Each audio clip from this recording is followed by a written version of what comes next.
à l'écoute de la parole de Dieu telle qu'elle nous est proposée en ce dimanche 11 septembre. J'ai choisi de vous proposer les textes du livre de l'Exode au chapitre 32, versets 1 à 14. L'évangile du jour était la parabole du fils prodigue. Nous l'avons déjà plusieurs fois étudié ici, donc je vous propose le livre de l'Exode qui parle aussi du pardon, mais le pardon de notre Père céleste. Avant de lire les Écritures, prions Dieu afin qu'elles deviennent pour nous paroles de vie. Père, toi qui par ton esprit assembles les croyants en tout lieu de ce monde, inspire celles et ceux qui parlent et rends attentifs celles et ceux qui écoutent, afin que l'Évangile soit la vérité de notre foi, la source de notre amour, la fermeté de notre espérance. Amen.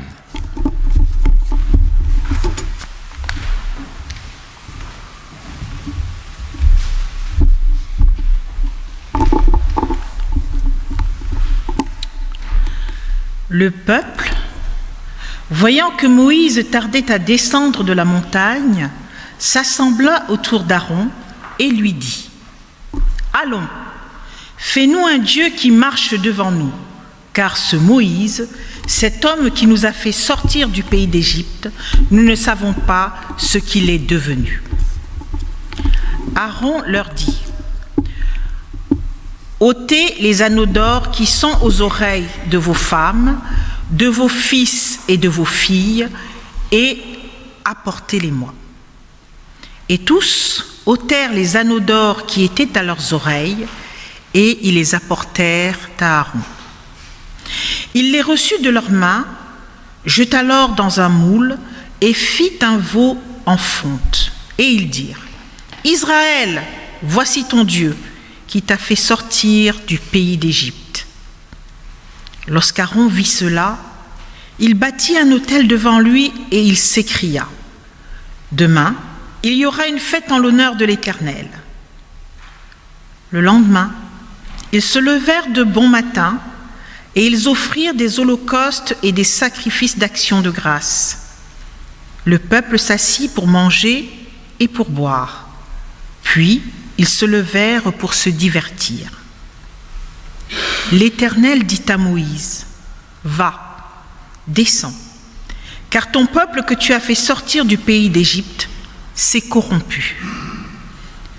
Ils se sont promptement écartés de la voie que je leur avais prescrite. Ils se sont fait un veau en fonte, ils se sont prosternés devant lui, ils lui ont offert des sacrifices et ils ont dit : Israël, voici ton Dieu qui t'a fait sortir du pays d'Égypte. » L'Éternel dit à Moïse : « Je vois que ce peuple est un peuple au cou raide. Maintenant, laisse-moi. Ma colère va s'enflammer contre eux et je les consumerai. Mais je ferai de toi une grande nation. » Moïse implora l'Éternel, son Dieu, et dit : « Pourquoi, ô Éternel, ta colère s'enflammerait-elle contre ton peuple, que tu as fait sortir du pays d'Égypte par une grande puissance et par une main forte ? Pourquoi les Égyptiens diraient-ils : c'est pour leur malheur qu'il les a fait sortir, c'est pour les tuer dans les montagnes et pour les exterminer de dessus la terre. Reviens de l'ardeur de ta colère et repens-toi du mal que tu veux faire à ton peuple. Souviens-toi d'Abraham, d'Isaac et d'Israël, tes serviteurs, auxquels tu as dit en jurant par toi-même : je multiplierai votre postérité comme les étoiles du ciel. Je donnerai à vos descendants tout ce pays dont j'ai parlé, et ils les posséderont à jamais. » Et l'Éternel se repentit du mal qu'il avait déclaré vouloir faire à son peuple.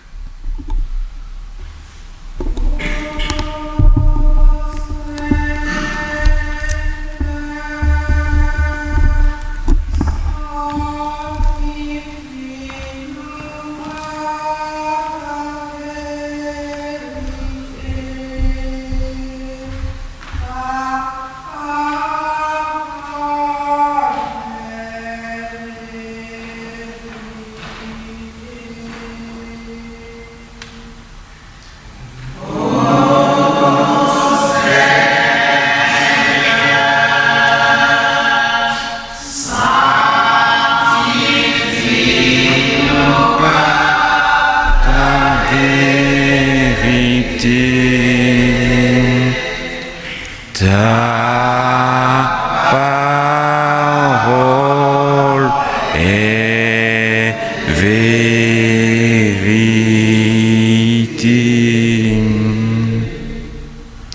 Mes chères sœurs et mes chers frères en Christ, chers amis, le texte du livre de l'Exode qui nous est proposé ce matin traite de l'idolâtrie du peuple et de la colère de Dieu.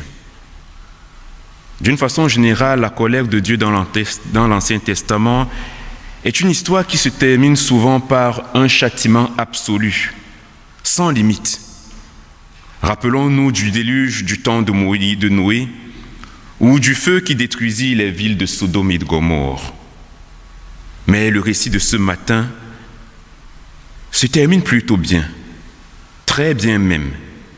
Il est dit au verset 14, « L'Éternel se repentit du mal qu'il avait déclaré vouloir faire à son peuple. » Pas de malheur, pas de feu, pas de déluge.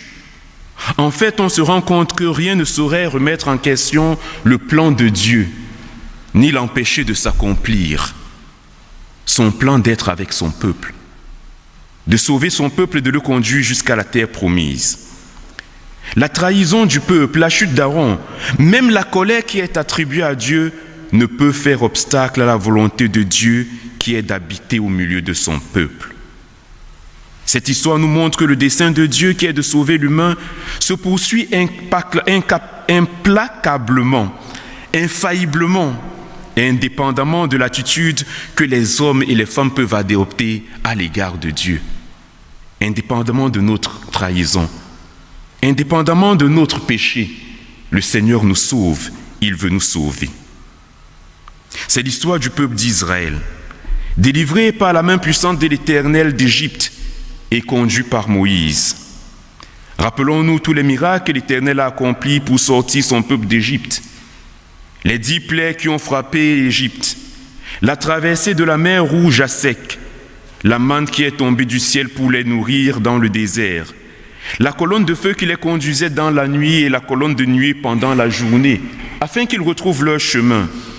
Oui, nous connaissons tous ces hauts faits par lesquels l'Éternel a montré non seulement sa puissance, mais aussi et surtout son amour pour son peuple, pour nous. Il les a conduits jusqu'au pied du mont Horeb. Comme nous, il nous a conduits tous les jours, il nous conduit tous les jours, tous les dimanches ici. Ou alors il nous conduit dans toute notre vie partout où nous allons. Nous connaissons toutes les épreuves que nous avons connues, que nous avons traversées. Mais nous pouvons aussi citer les choses magnifiques qu'il a réalisées dans notre vie. Les miracles que Dieu a fait pour nous, qu'il fait pour nous chaque jour. Voilà donc le peuple rassemblé au pied du mont Horeb, après la traversée de la mer Rouge. Et Moïse est monté sur la montagne. Il est monté sur la montagne pour rencontrer Dieu et recevoir les dernières ordonnances, diverses ordonnances et recommandations pour la vie du peuple vers la terre promise. C'est un très long épisode qui commence au chapitre 24 du livre de l'Exode et va jusqu'à la fin du chapitre 31. Je vous conseille d'ailleurs de le lire en partie si vous avez un moment. C'est un très long chapitre, c'est un très long épisode. Et au chapitre 24, on nous dit que Moïse a passé 40 jours et 40 nuits sur la montagne. Donc le peuple passe 40 jours et 40 nuits à attendre Moïse.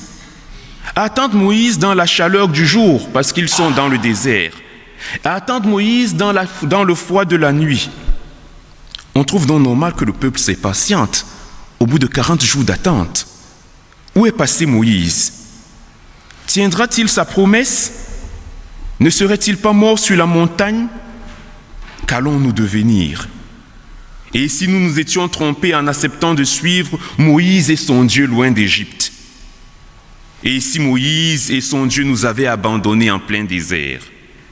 Il en résulte alors une peur, une sorte de panique qui se traduit par un mouvement de masse vers Aaron, le représentant de Moïse. Ils vont vers Aaron. Le peuple en masse vers Aaron et dit « Fais-nous un Dieu qui marche devant nous, car ce Moïse est devenu ce Moïse, cet homme qui nous a fait sortir du pays d'Égypte, nous ne savons pas ce qu'il est devenu. » Le peuple ne peut plus attendre que Moïse, son conducteur, son guide, revienne. Le peuple veut lui-même se conduire et se donner ses propres conducteurs. Mais lesquels? Le peuple conteste la défaillance de Moïse et de son Dieu. Le peuple ne pouvant plus et ne voulant plus attendre ni espérer, demande à Aaron, le remplaçant de Moïse, de lui faire un Dieu.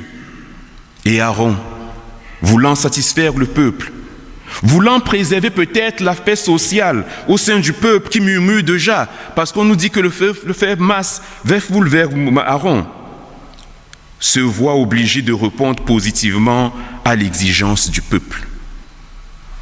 C'est là la tentation spécifique qui menace toute personne qui, dans nos églises, est chargée de conduire une communauté. On les appelle souvent pasteurs, bergers ou présidents de la communauté. Il est certes l'homme ou la femme de Dieu, mais il est aussi l'homme ou la femme du peuple. Alors, à ce titre, il ou elle doit tenir compte du peuple. Il doit tenir compte des attentes du peuple, des désirs du peuple, des faiblesses du peuple. Alors, comment ne pas comprendre que le peuple ne peut plus attendre à certains moments? Comment ne pas comprendre que le peuple est las de cette promesse qui ne se réalise pas? Il peut donc lui apparaître nécessaire qu'en attendant, il donne quelques gestes de satisfaction au peuple, à ceux qui sont dans la soif, à ceux qui sont dans la faim, qui leur prodigue une certaine satisfaction religieuse qui puisse les soulager ou apaiser leur soif de miracle. Cela qui peut conduire à certaines dérives dans nos églises, des dérives liturgiques, parce que le peuple devient exigeant. Parce que le peuple exige un garant visible. Le peuple veut un signe sûr, un signe tangible, un symbole saisissable. Il veut quelque chose de concret de la divinité dont on lui parle depuis qu'il est sorti d'Égypte.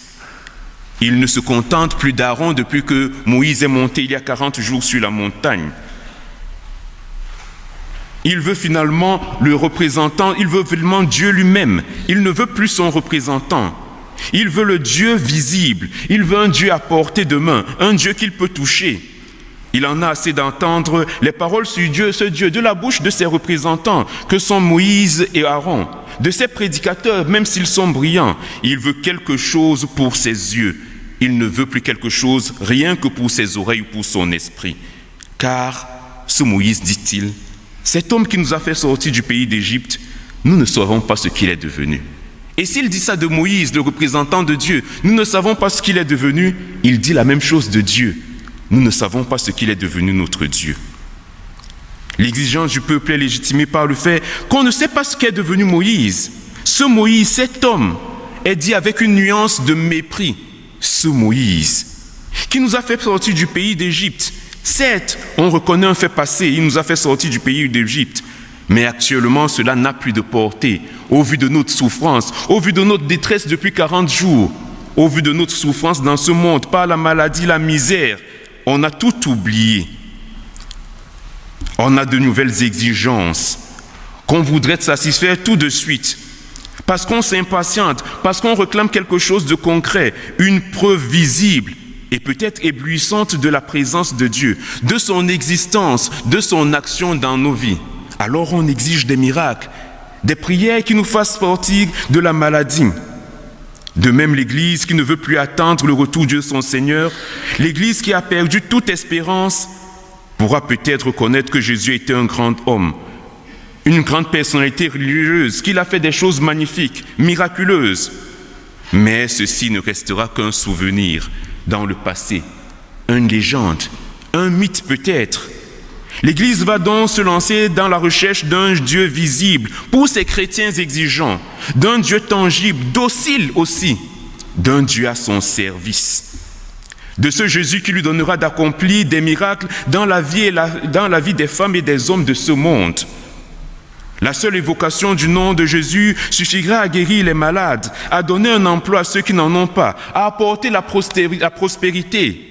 Et alors nous nous tournons vers ces églises de la prospérité où il suffit qu'on vous impose les mains et que vous soyez guéris, qu'on dise une parole et que vous trouvez un emploi. En fait, dans son ambition d'être à la page, de satisfaire les désirs du monde qui veut une preuve de Dieu.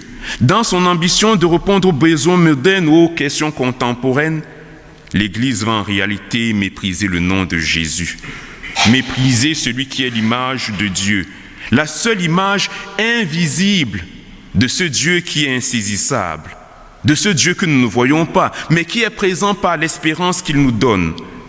Elle va honorer le grand homme du passé qui a fait des miracles et ignorer le Dieu qui demande d'espérer. Ignorer le Dieu qui donne d'espérer contre vents et marées.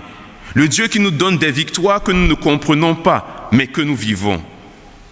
Ce qui est le véritable miracle que nous attendons, c'est-à-dire que nous ne perdons jamais espoir. Le peuple veut posséder une idole, c'est-à-dire un objet qui, sans être Dieu, rende en quelque sorte Dieu visible et saisissable. C'est rejeter le Dieu libre et invisible du Sinaï pour vouloir un Dieu dont on dispose à son gré, tout en disant le suivre. Mais en réalité, nous voulons qu'il nous suive dans nos désirs. Un Dieu fait sur mesure, d'après nos convenances. Un Dieu qu'on rangera dans un panthéon et qu'on sentira qu'en cas de besoin, quand nous aurons jugé qu'il est peut-être nécessaire maintenant que Dieu intervienne dans nos vies, alors nous l'appelons, après avoir tout essayé. Et alors nous nous plaignons, parce qu'il n'a pas répondu à nos attentes comme nous aimerions qu'il le fasse. Quand nous disons, souvent entre nous, laissons à côté ces histoires d'amour, ces histoires de fraternité chrétienne.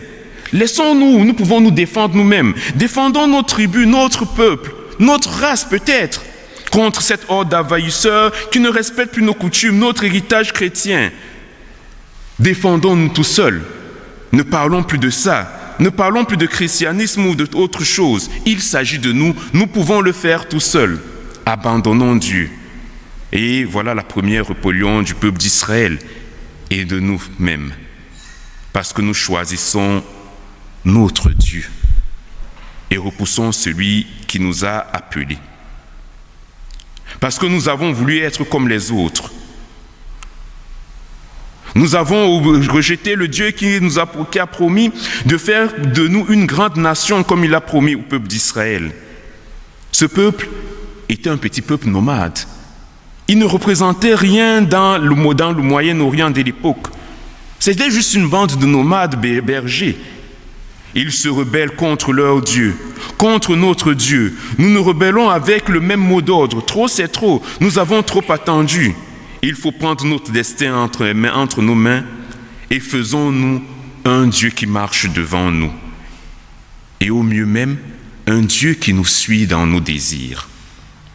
Les enfants d'Israël savent encore que Moïse les a fait sortir d'Égypte. Comme nous pouvons aussi savoir et accepter quelque chose d'un homme qui est appelé Jésus-Christ, un homme qui est à l'origine de notre religion. Mais là s'arrête la connaissance des enfants d'Israël et la nôtre. Ce Jésus, il existait. Les enfants d'Israël ne veulent plus vivre dans la promesse. En fait, ils ne croient plus du tout à la promesse comme nous. Ils succombent à la tentation si commune dans nos églises qui est de présenter non plus une parole, non plus une promesse du Christ, mais quelque chose de visible, quelque chose d'accessible à chacun, un prêt à consommer, à quoi on peut se tenir, s'accrocher facilement. Alors, on nous propose des prières de délivrance, on nous propose des impositions de main, toute cette religiosité superficielle qui nous soulage, mais aussi qui nous éloigne du vrai Dieu, du véritable Dieu qui est le Dieu de la foi, qui est le Dieu de la promesse. En résumé, ce texte nous montre notre transgression perpétuelle, notre transgression de la volonté de Dieu qui provient d'abord de notre incrédulité qui ne veut rien savoir du Seigneur invisible, qui ne veut plus l'attendre et qui méprise toutes ses promesses parce que nous voulons posséder ici et maintenant. De la représentation que l'homme se fait de Dieu dans son cœur et qu'il projette dehors en croyant qu'il peut savoir par lui-même quelque chose de Dieu. Il n'attend plus rien de Dieu. Il explique Dieu et veut même le prouver aux autres. Enfin, nous voyons comment l'Église, et en particulier les responsables de l'Église, succombent très facilement à cette tentation. Nous voyons où ils sont conduits en voulant tenir compte de la nature humaine et des besoins religieux du peuple, en voulant satisfaire le peuple qui a la demande. Ils tombent dans l'esclavage le plus lamentable du Dieu de ce monde. Dieu devient un morceau de métal fondu. La liberté devient l'esclavage parce que nous nous attachons à quelque chose qui n'est pas réel. La vraie liberté des enfants de Dieu, la vraie discipline, la vraie humanité s'efface en même temps que la foi elle-même disparaît parce que nous ne croyons plus à l'invisible. L'histoire du veau d'or nous montre ce qui arrive nécessairement dès que Dieu décide d'habiter au milieu de son peuple. Le peuple le rejette parce qu'il ne le voit pas. Ce qui arrive nécessairement lorsque Dieu envoie son Fils dans le monde. L'évangile de Jean nous dit « La lumière lui dans les ténèbres, et les ténèbres ne l'ont point reçue. Elle est venue chez les siens, et les siens ne l'ont point reçue. » Mais tout cela arrive tandis que Dieu continue, sans se lasser, à poursuivre son plan d'habiter parmi les hommes. Parce que Dieu, il s'appelle aussi Emmanuel, Dieu avec nous, Dieu parmi nous. Et ce Dieu, il est éternel. Amen.